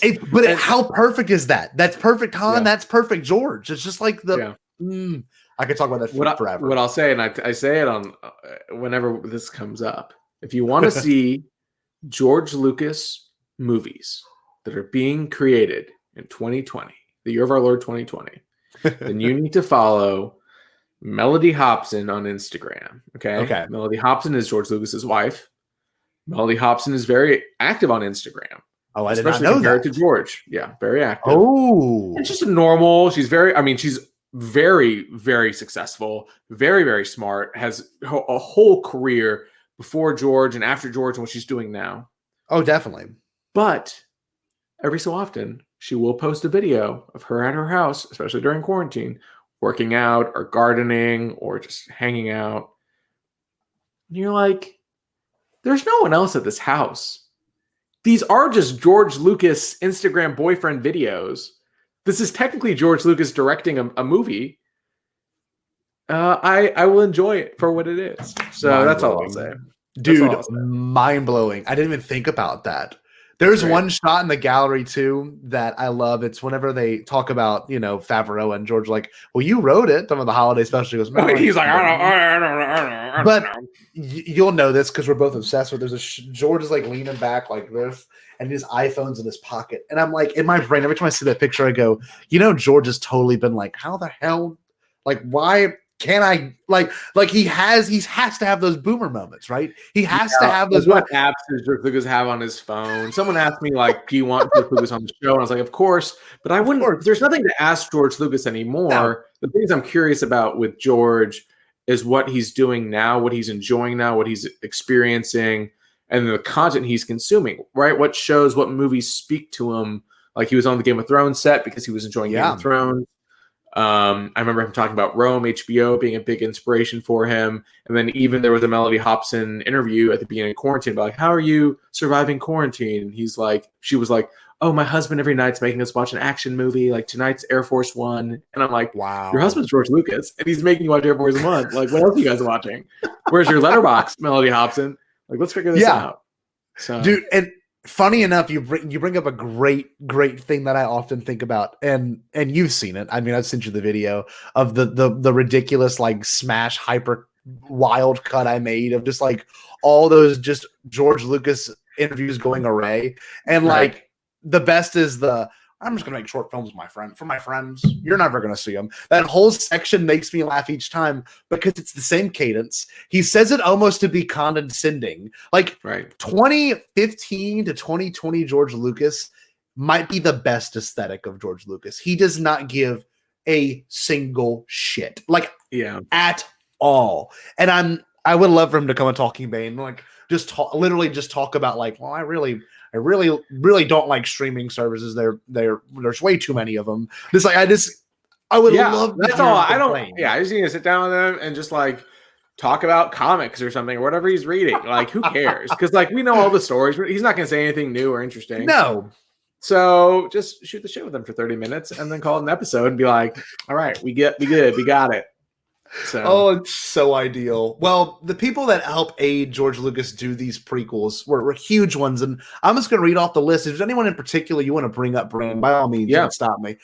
We already kind of went through Ben Burt, Matthew Wood, McCallum, Knoll, Rob Coleman. Okay, Rob Coleman is the unsung hero for everything like Jar Jar, and like he was huge in the involvement of making Jar Jar, and like people don't realize when they say animation director, people's mind goes to Bugs Bunny or even like Clone Wars, but he had to talk about like how the mouth moved for Watto and how his wings moved in the Battle of Naboo. Like he was really in charge of all that. And have you spoke to Rob Coleman yet or no? No, I have not. Okay. I mean, I have via email. Yes. But Brian Ballance has actually a really great interview with him relatively recent, maybe 6 months ago, that I recommend if anyone wants to listen to more about Rob Coleman. One of Rob Coleman's greatest contributions to the saga is Yoda and the digital Yoda in episodes 2 and 3. You're right. And so that's very well chronicled in From Puppets to Pixels, which is the documentary on episode 2. Which is not as feature length as the beginning, I don't think, but it still tells a really, really cool story of them kind of elevating their game. So yeah, Rob Coleman to me is like, he's the man. And then he's in Australia now, heading his own animation company, and they're the ones that do the Lego movies as well amazing. As like Peter Rabbit and stuff like that. Oh, wow.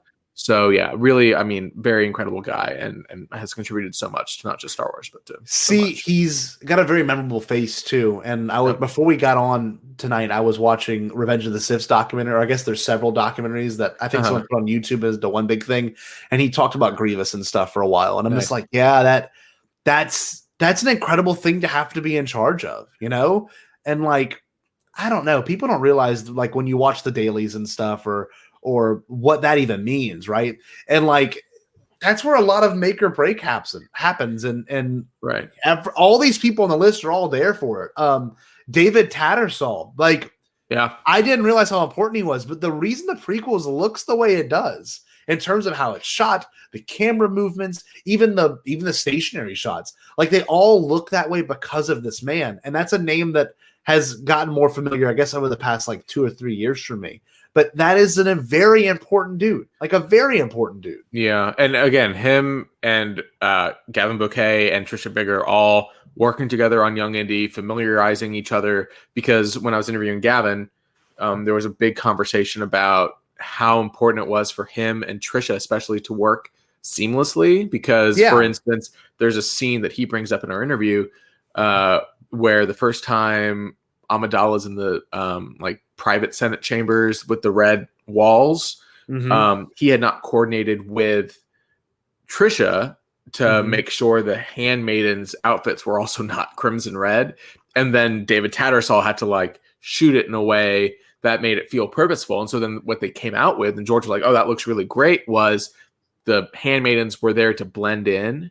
Right. And that could be a huge mistake in any other movie, right? You want your costumes to not be falling back in the frame, but all of them working together because of their 3-4 years of experience in very, very tough conditions is really cool to kind of think about as that progresses throughout all these movies. That's true. And you know, you could see it in their face too. If you're watching the Revenge of the Sith behind the scenes, like they almost have a look of relief, you know, afterwards, you know, not that it was a bad experience, just like we did it. Like we did all 3 of these movies. And, you know, like especially David Tattersall, like he was doing shots, I think personally, that were not appreciated obviously at the time, but now, like, you know, I look at some of the stuff he was doing then, and it's just like so reminiscent of how movies are shot now. It's just, right. I don't know, like you watch the Lord of the Rings movies now and you think the same exact thing. Like these movies are going to be timeless for this reason, you know?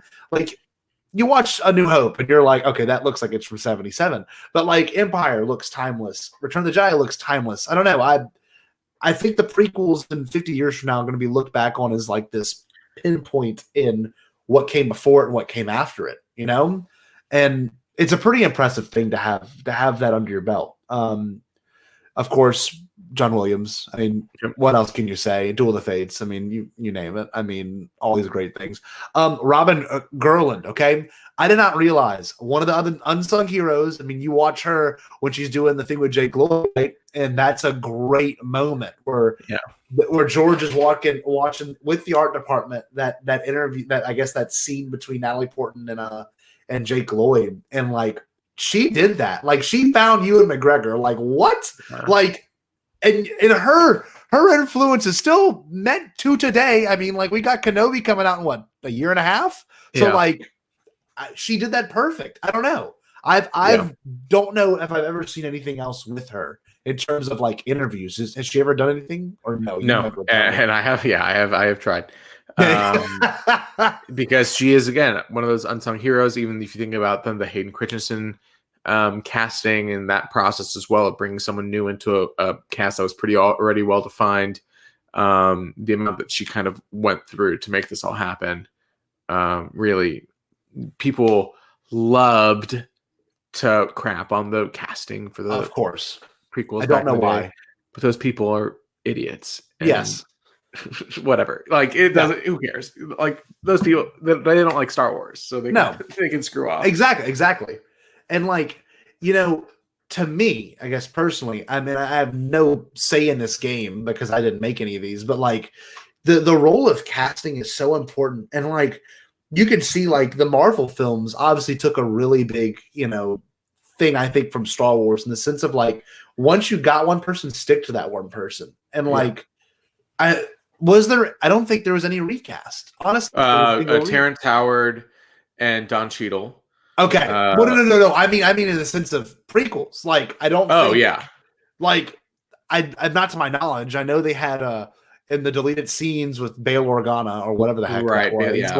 Yeah. Like but it didn't make it to the cut. Like people don't realize how much goes into making a certain movie, and when they shit on it, it's like I don't get it. I understood being upset about a story, but to say the movie's garbage is just blasphemy because you've got 1,000+ people working on something. It's a piece of art for that reason. I don't know. Drives me nuts. But of course, Nick Gillard.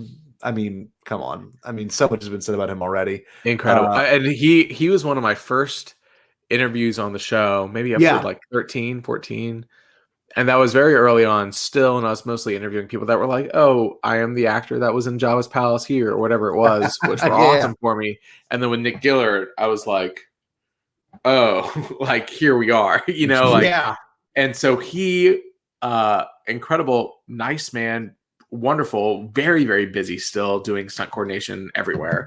But he was driving from one set to another, and he was like, okay, if you call me during this time, I will be able to pull off on the side of the road and we can talk.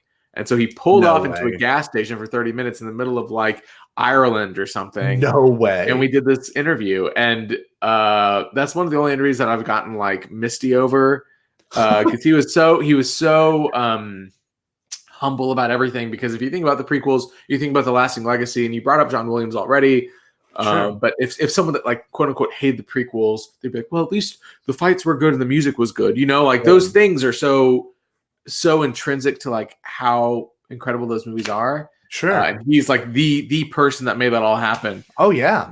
So it was really, really, really cool to be able just like to talk to him for 30 minutes and like thank him. That's awesome because I don't know, he has such a special place in my heart because you watch all these behind the scenes stuff. He's there the whole time. Like he bending the lightsaber, the metal lightsaber, right? And the little thing. I love that moment.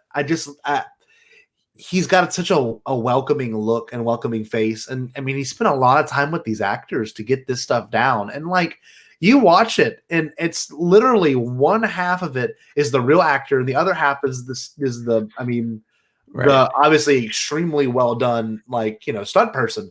But like I was really looking at Duel of the Fates the other day because I was teaching my kids about Duel of the Fates just because we had some kill time in class, and I'm watching it and like it's all Liam, and like Liam is like killing it with Darth Maul, and then Ewan does it, and like it's just so phenomenal. Like they went to that next level with that. I don't know. I hope he shows back up at some point. He never did anything in the sequel trilogy, did he? No.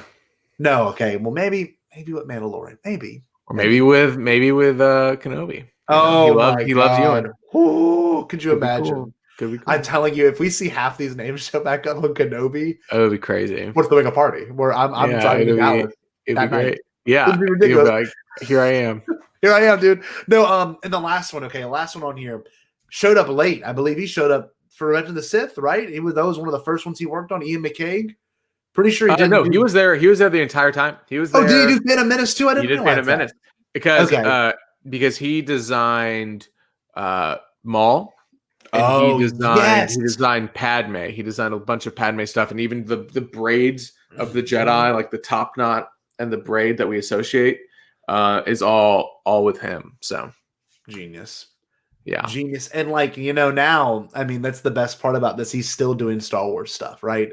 And I I think that's kind of how I wanted to wrap all this up, Brandon. It's like a lot of these people, of course, went on to do their own things, but you've got people like Doug Chang and John Knoll who are now veterans. Like they have been there since like 1990, and they've been there as long as we've been alive, dude. And they have been there day in and day out. And I know Doug had some moments where he wasn't there, and some moments that he was. And I think it's so crazy to think that The Mandalorian is this amazing conglomeration of all of it, right? I mean, you look at the credits at the end, and like every one of those names just means so much to prequel Star Wars fans, right? I mean, I don't know, and like to see Doug working on stuff, it's just something that's so incredible. And the fact that they were doing, like a mini Dykstra camera again with like DSLRs, and like John Knoll was like making a model in his like what was his garage. Like, dude, it is a back. Like that is it coming full circle. And I love the sequel trilogy. I love Solo and Rogue One. But what we're getting in The Mandalorian is like everything that is old and new, all of it meeting right now. I don't know. Is there anything you want to say about that in particular? No, I think Mandalorian, especially as we move further in, even this last episode, now kind of showcasing some sequel stuff, is making me feel more and more good about The Mandalorian, because I think the strength of season 1 was to get a lot of people that might not have liked Star Wars over the past 10 years to like Star Wars again by showing them, do you remember this action figure? Do you remember this toy? Do you remember this? Right? And I'm like, okay, I get it. I understand what you need to do. So there's part of me and obviously part of you that's like, well, I also really want to see some prequel stuff, right? That was a big miss, I think, in especially Rise of Skywalker. If you're tying in all the movies, like tie in the prequels. In a more tangible way. And then as we move forward, especially when now we're doing cloning, we're doing Camino, we're doing all these like things that are popping up that kind of set the whole tapestry of things, and even showing reference to things that happened in the Clone Wars, and kind of pulling it all within one Star Wars tapestry, I think is going to be the strength of The Mandalorian, and having people that have worked for now 30 years where the prequels feel as important to them as maybe the original trilogy did for the people coming in to work on the prequels, is going to make a huge amount of difference. And so I can't really wait to see what else they do. Well, and I think the sequels did this right. They did the perfect combination of digital and physical, in terms of set combinations. And now we got The Mandalorian where like almost literally everything is physical. Even the set, even though it's an LED panel, you're still in an environment that you could literally see the lights move in their eyes. Like I think we are on the cusp of this perfect blend of everything. And I think from here on out, if they follow the same trope they've been following with The Mandalorian, almost not that I don't want anything new, but if you're going to throw old Star Wars in there, you got to pay respect to all of it. M Count, like who would have thought that was going to show up?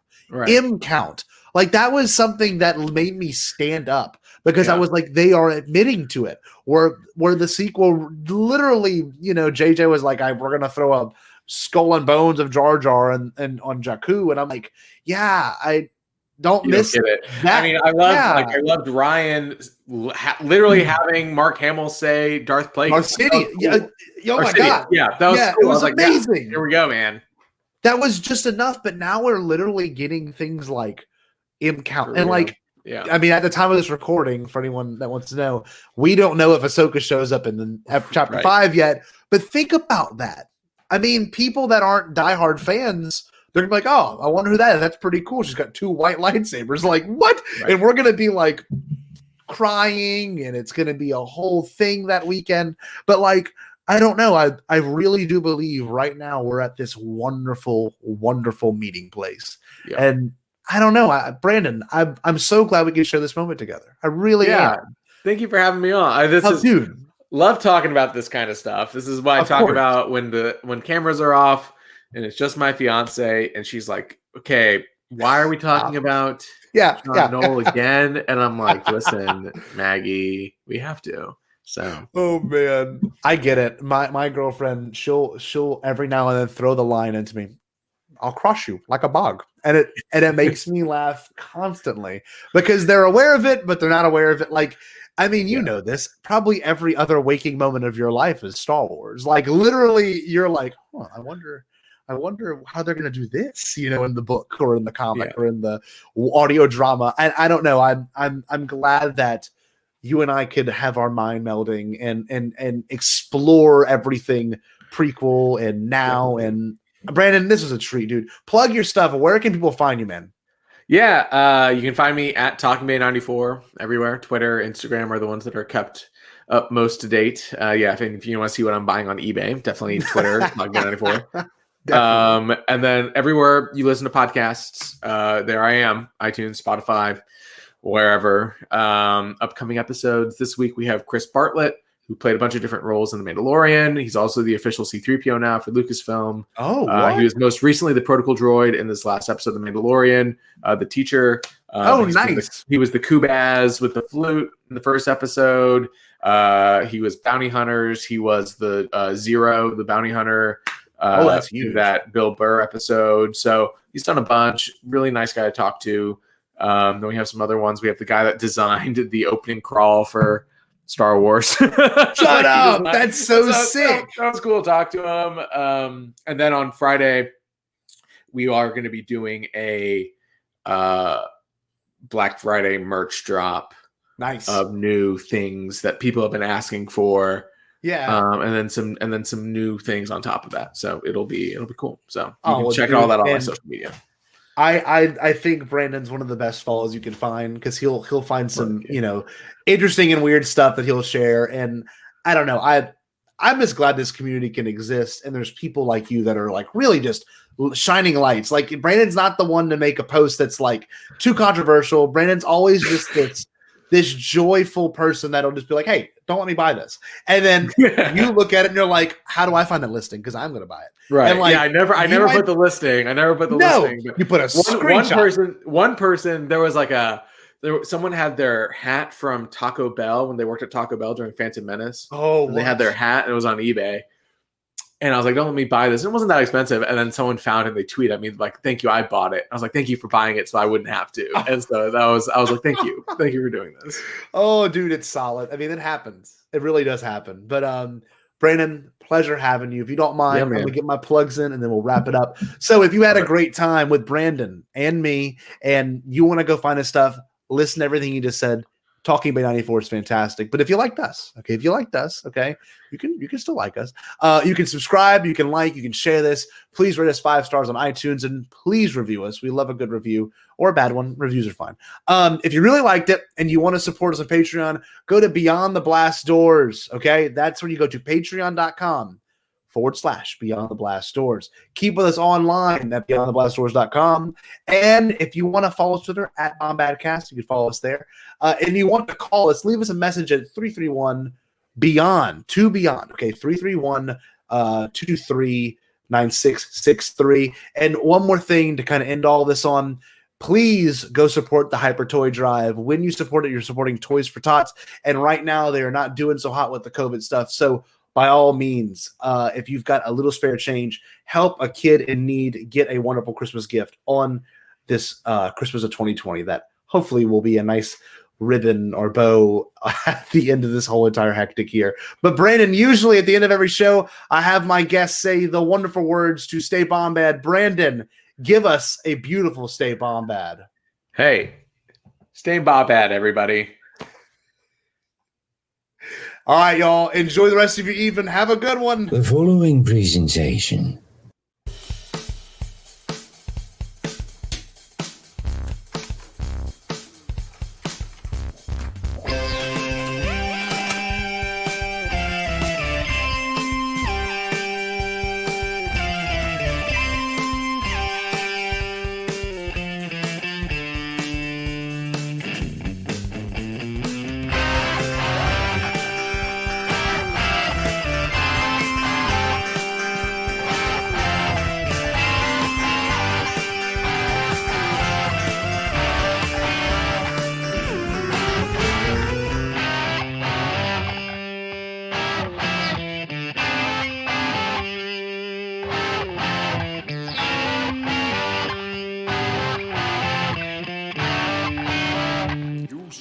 All Bombad.